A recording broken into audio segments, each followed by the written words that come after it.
大家好，MP Maces，是 Gary，现在正在 DIY 自改一辆皮卡房车，现在呢就是水电路的收尾阶段吧，所以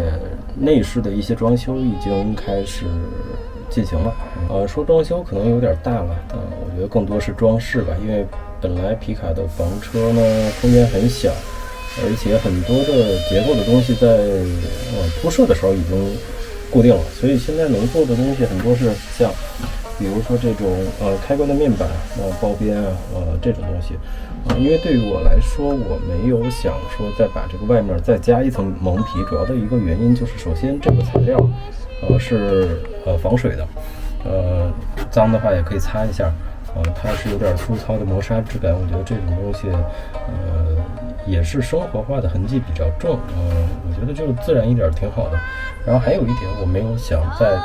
贴一层类似木纹或者皮革的一个原因是，这种东西肯定还是要打胶，虽然环保胶对吧无色无味这种都有，但是从这个 VOCS 或者是类似甲醛的一些东西吧，肯定还是有的。我觉得因为现在小孩比较小，才1岁。所以从替小孩考虑的这个角度来说，我不准备再做这个其他的一些蒙皮了，但该做的东西，一些功能性的东西我还要做。今天呢，我准备是处理一下这块，就是淋浴间。我看一下淋浴间其实空间看起来不大，但是在这个皮卡房车里面，这个区域已经算比较大的一个区域了。主要的一个原因是我准备是加一个这个便携的马桶，就这个，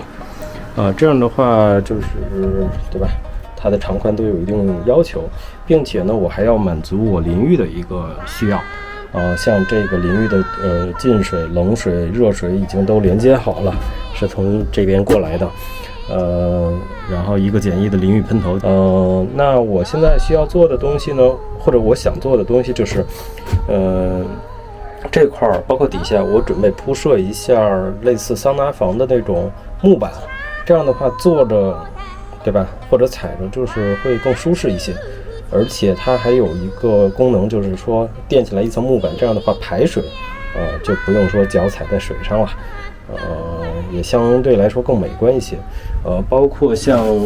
这种毛巾的支架，对吧？我也准备装上，包括浴帘呢，我也是已经定做好了，就是这种防水的一个浴帘，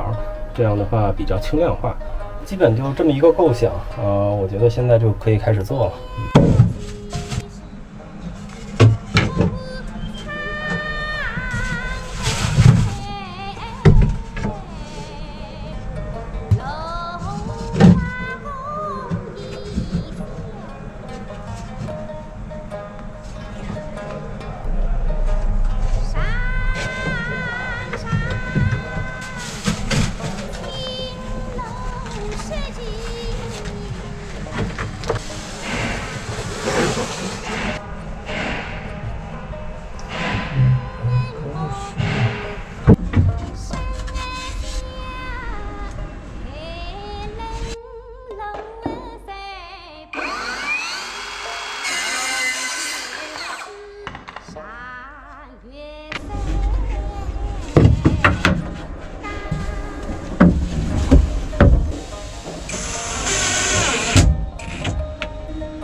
看一下现在的情况，底下的缝还是比较密，但是肯定水可以流下去。这块是水槽，上面也是比较密，这样坐着的话也会比较舒服。整个色调这种偏深棕色，帘儿现在是挂上了，然后两边都会有这个粘扣粘上，然后底下也会有磁吸，这样的话四面都是完整的，这个可以遮住，私密性也是比较不错的。然后现在我就要去固定这个，一个是毛巾架，还有一个就是放沐浴露洗漱用品的一个架子。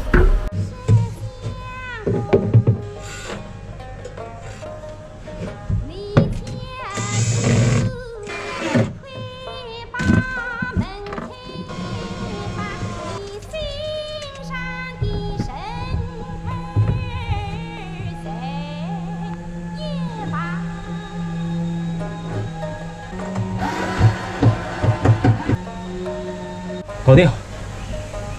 哦，窗户搞定了。看我的脏手，拍一下现在淋浴间的一个状态。毛巾架可以放换洗的衣服这些都是一些洗漱用品沐浴露洗发水什么的卫生纸淋浴的喷头挪了一下位置。这个是一个便携马桶，多少升我忘了，反正买的还是最新款的。然后这个底下呢是一个便携可拆卸的，相当于是一个移动的黑水箱，在一些公厕就可以倾倒。我觉得这个东西就是一个应急使用吧。正常来说，能去公厕肯定还是去公厕。现在进到这个坐在马桶上，感受一下。这个空间绝对是够的，因为我在设计这个卫生间的尺寸的时候，就是考虑到了长宽，包括膝盖能否伸开这是以我的身高和那个 Carrie 的身高为主嘛。洗澡的时候，这个会搬走，因为它本来也是一个便携的，不沉。然后这样人是坐在这个位置。我就不演示了，这个肯定是可以做开的。后续的话，我有可能再加一个单独的小的换气扇，反正是空间是够的。所以就是这个空间不大，但是如果设计好的话，我觉得是完全可以满足比较舒服的一个淋浴和上厕所的，对吧？在房厢里面占的一个位置，就这个角落，但是可以解决很多问题，避免了说我淋浴帐篷在外面，对吧？那种隐私性和安全性来说，我觉得会差一些。而且最重要的是，你在外面淋浴吧，它或多或少对环境，是有影响的，对吧？排的灰水，那随意就渗透到地上，我觉得是不太好的，不太文明的。当然很多人觉得是没什么，我觉得这就因人而异吧。我还是建议大家。在设计房车和包括房车厂商在做的时候，一定是还是在房厢里面做一个小的灰水箱，保护环境嘛。还有一点就是把淋浴间还是放在房车内呢，我可以无限，不能说无限，但是我的热水供应还是相对比较充足的。洗澡也不用那么仓促，如果是放在外面的话，我可能要端着热水，对吧？一个抽水水泵抽，那这个要想洗得痛快，可能需要很大的一桶水，搬来搬去也很麻烦。因为有的时候呢，你的就是使用成本比较高的话，它会影响你去做一件事儿的一个动力，对吧？我如果洗澡很麻烦，我就倾向于不洗澡。那把这个淋浴间放在房车内，有这么一个区域，我觉得是尤其是在夏天，洗澡冲凉会很便捷。所以这也是我的一个设计思路，也给大家做一个参考吧。然后今天就这样，我是把这个 DIY 皮卡房车这个过程做了一个视频列表，感兴趣的可以去我主页看一下。然后欢迎订阅关注谢谢，拜拜。